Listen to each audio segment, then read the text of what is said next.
¿Cómo están, queridos amigos? Bienvenidos una vez más a Teología en Minutos. Continuamos con nuestra catequesis para adultos.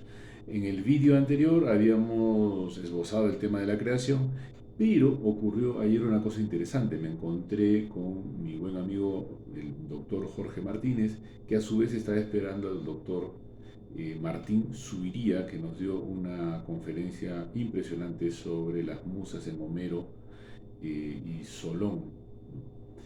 Eh, en la conferencia él nos recomendó una cosa que es muy importante tener en cuenta por repetida que sea, y es que los clásicos no se pueden leer, solamente se comprende cuando se relee, cuando se leen varias veces.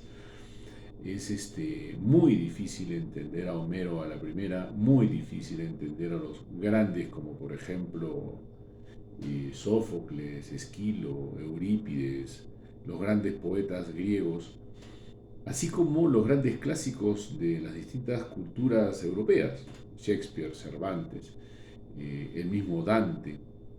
Entonces, siguiendo este consejo, yo lo que voy a hacer ahora es tratar de ilustrar el tema de la Trinidad con el canto 33 de la Divina Comedia.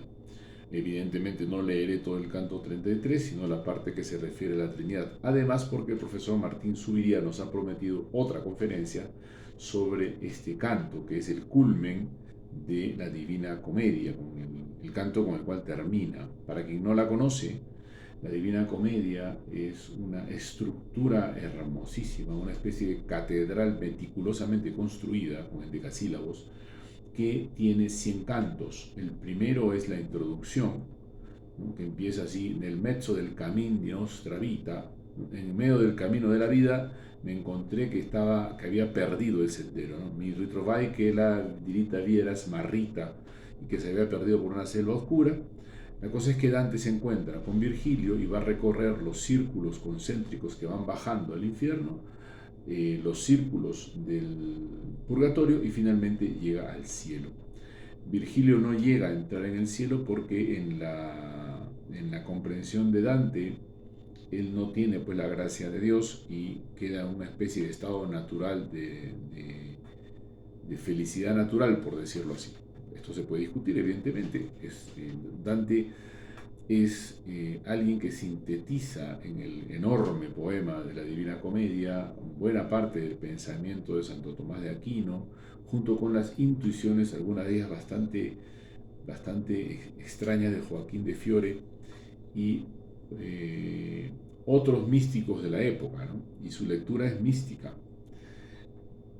Es una poesía muy, muy honda, que está llena totalmente de la comprensión del mundo desde la perspectiva no solamente cristiana, sino también, o en todo caso, universal por cristiana, que eso quiere decir católico. Como sea, vamos ahora a dedicarnos a leer brevemente esta parte del poema, que es la que me interesa, que grafica de una manera plástica lo que hemos dicho sobre el tema de la Trinidad. Entonces, voy a leer el texto como suena en italiano, por la simple razón de que suena hermoso.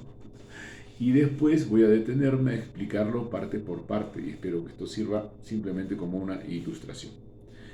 Dice Dante en una oración, que es la oración que está haciendo final a la Virgen, que primero ve a la Virgen y después llega a ver la Trinidad. Y lo dice de esta manera, ¿no? Non perché più che un semplice sembiante fosse nel vivo lume ch'io mirava, che tal è sempre qual era davante, ma per la vista che s'avvalorava in me guardando una sola parvenza, mutando mio, a me si travagliava, ¿no? ¿Qué está diciendo acá? Cuando yo pude ver, ¿no?, este semblante, no cambiaba él. Cuanto más miraba a Dios, él está ya mirando a Dios, más cosas nuevas encontraba, no porque él cambiara, sino porque yo cambiaba, ¿no? Es como lo dice también Benigni cuando explica esta parte. El actor Benigni de La Vita Bella explica en Florencia este mismo poema, y dice, claro, es lo que le ocurre a alguien que está enamorado. El enamorado no encuentra cosas nuevas en su amante, sino que en realidad las encuentra en sí, ¿Por qué? Porque él va cambiando conforme conoce más a esta persona. Esta analogía o alegoría del amor humano encuentra su máxima expresión en el amor divino. Entonces lo que está ocurriendo con Dante al mirar a Dios es que él va cambiando. Él va descubriendo que es cada vez más puro, cada vez se está haciendo hijo de Dios, por decirlo de alguna manera, ¿no? Está participando de la esencia divina al mirarla y no se puede quitar la vista de Dios una vez que se le ve. Después continúa, esta es la parte que más me interesa. Nella profonda e chiara sussistenza dell'alto lume parvermi tre giri di tre colori ed una contenenza. ¿No? ¿Qué está diciendo? En la profunda y clara, lo traduzco en español más o menos, en la profunda y clara subsistencia de la alta luz aparecieron ante mí tres círculos de tres colores y de una sola continencia, o contenidos uno entre otro, ¿no? Amigos, estamos hablando de Dios, no estamos hablando de algo que se puede describir, ¿no? De hecho, hay muchos versos acá donde Dante dice, el concepto no alcanza. La única manera de hablar de Dios es la lengua de un niño que acaba de ser destetado. O sea, un niño lactante es el único que puede hablar de Dios, ¿no? Obviamente aquí hay reminiscencias de textos como de la boca de los niños de pecho ha sacado alabanzas, ¿no? Claro, Dante está reconociendo que de Dios no se puede hablar bien, no se puede hablar bien en el sentido de completamente, ¿no?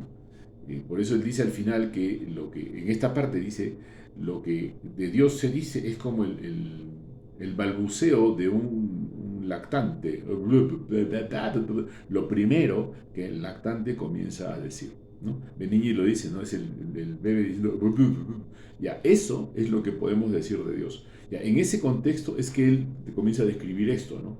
Bien, en la alta luz aparecieron ante mí tres círculos de tres colores y de una sola continencia. Fíjense la expresión tan hermosa. Tres círculos de tres colores y una continencia. No dice qué colores, son tres colores.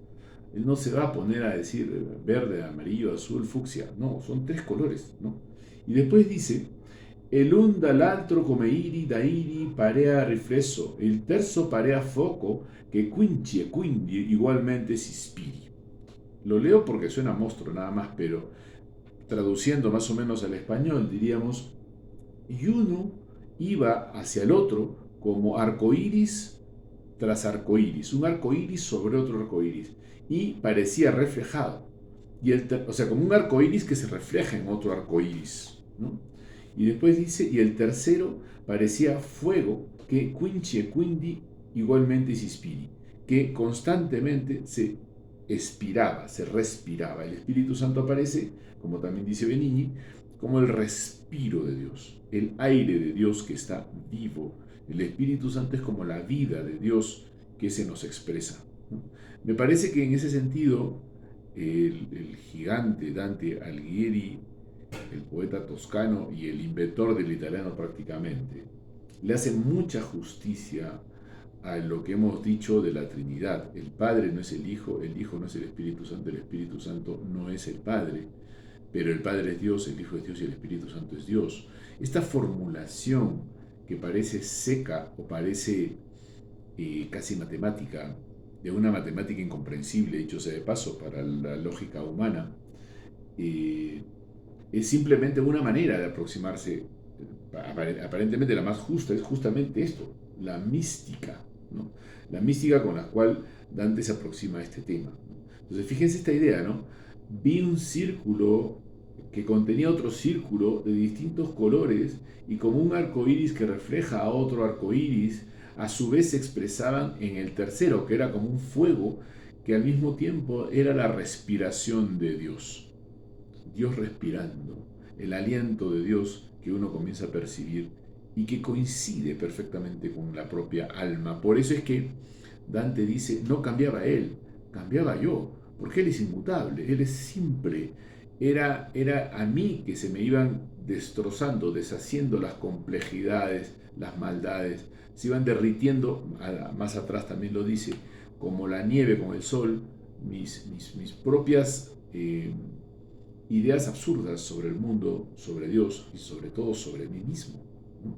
Entonces, es también muy importante entender que cuando se habla de la Trinidad no se está hablando de un objeto extraño, sino de aquello que Dios decía, perdón, de aquello que San Agustín decía de Dios, que es más íntimo que yo mismo, íntimo, intimeor meo, ¿no?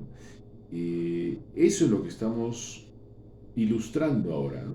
Es una ilustración, no es una expresión dogmática, pero sí que contiene toda la expresión dogmática. En ese sentido, Dante es un genio. O sea, la doctrina cristiana la expresa plásticamente con una riqueza que solo los grandes pueden hacer. Así que bueno, les recomiendo, este es mi ejemplar, leer los clásicos, meditar los clásicos, preguntar a quien sabe sobre los clásicos. Nos vemos en la próxima.